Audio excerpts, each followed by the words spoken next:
त्यो दाउले हानेको रहेछ दुईचोटि तीनचोटि गरेर यहाँ हानेको रहेछ यस्तो भइराखेको छ। ए हजुर कसरी हानेको रहेछ अरे? एकचोट दुईचोट तीनचोट गरेर हानेको रहेछ, यो फर्लक्क यस्तो भएको छ। ए उसको त्यो गोप्य अङ्ग सुहाने त्यस्तो बनाइदिएको छ।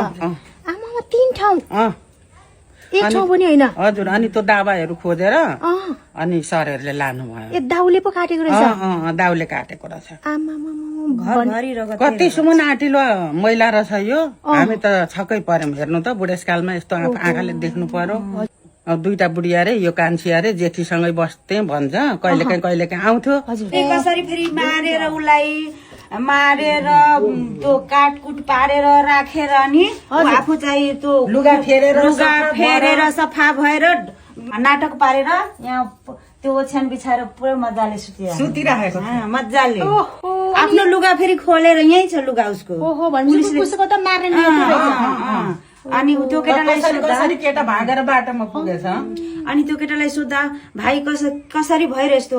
दिदी म सुतिराखेको थिएँ अनि मलाई ऊ चट्टै काटिदियो। उसलाई केटालाई सोद्धा अब चाहिँ निदाइराखेको थिएछ त्यतिखेर काट्दैछ। त्यति बेलै उसले एकदम चट्टै काटिदिए ओहो पुरै।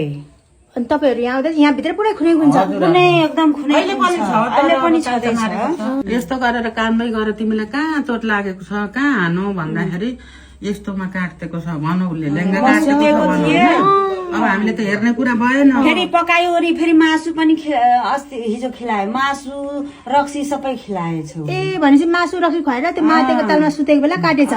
त्यतिखेर यहाँ उहाँ चोट लाग्दा त फुल प्यान्ट कट्थ्यो नि, केही कटेको छैन, उसलाई पुरै खोलेर मजाले काटेछ। ए भनेपछि त्यो फुले पछि तपाईहरु बाटोमा निस्किँदा चाहिँ केटाले फुल प्यान्ट लगाएको थियो।